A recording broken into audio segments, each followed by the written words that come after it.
আচ্ছা, এখানে কি সিনেমা চলে? হ্যাঁ, সিনেমা চলো, এখন চলছে না। এমনিতে সকালে দেখানো হয়, কিন্তু আজকে বিকেল। একটা কথা বলতে পারি আপনাকে? আপনি পর্দার বাইরে কি করছেন? কিসের পর্দা? মানুষ একা দেখে পর্দার ভেতর, কিন্তু আমি দেখছি বাইরে। ওকে, আপনার নায়িকা মনে হচ্ছে। মজা করছেন না? অবশ্য কেন করবো? কে অনেক সুন্দর, গোলাপের মতো সুন্দর। ভালো বলেছে। আজ আসি। আবারও এসেছেন? হ্যাঁ, এসে আপনাকে পাচ্ছিলাম না। আমি একটু বাইরে ছিলাম, শুন না।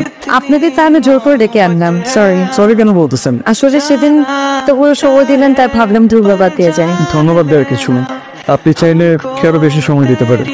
সিনেমা হল চালাতে চালাতে আপনি কিন্তু সুন্দর ডায়লগ শিখে গেছেন। আচ্ছা, আপনার পরিচয়টাই তো জানা হলো না। আমার নাম মীরা, এই শহরেই থাকি, ভাইয়ের বাসায় ছাত্র পড়াই। আপনি যাকে নায়িকা ভেবেছিলেন সে আসলে সামান্য শিক্ষিকা মাত্র। আপনার পরিচয়টা? আমি রাফসান, আর বাইরে থেকে পড়াশোনা করে আসার পর এই হলটার দায়িত্ব আমি নিয়েছি। আচ্ছা, মনে না করলে আপনাকে একটা কথা বলতে পারি? আপনার নাম্বারটা কি আমি পেতে পারি? অথবা আপনার ফেসবুক আছে? ফেসবুক নেই, কিন্তু অফরন্ত শো আছে। আপনি ইংরেজি পড়েন? আপনি কিন্তু চাইলে আমার সিনেমা হলের বাইরে কিছু লিখতে ছাপাই দিতে পারেন, কোনো সমস্যা নেই।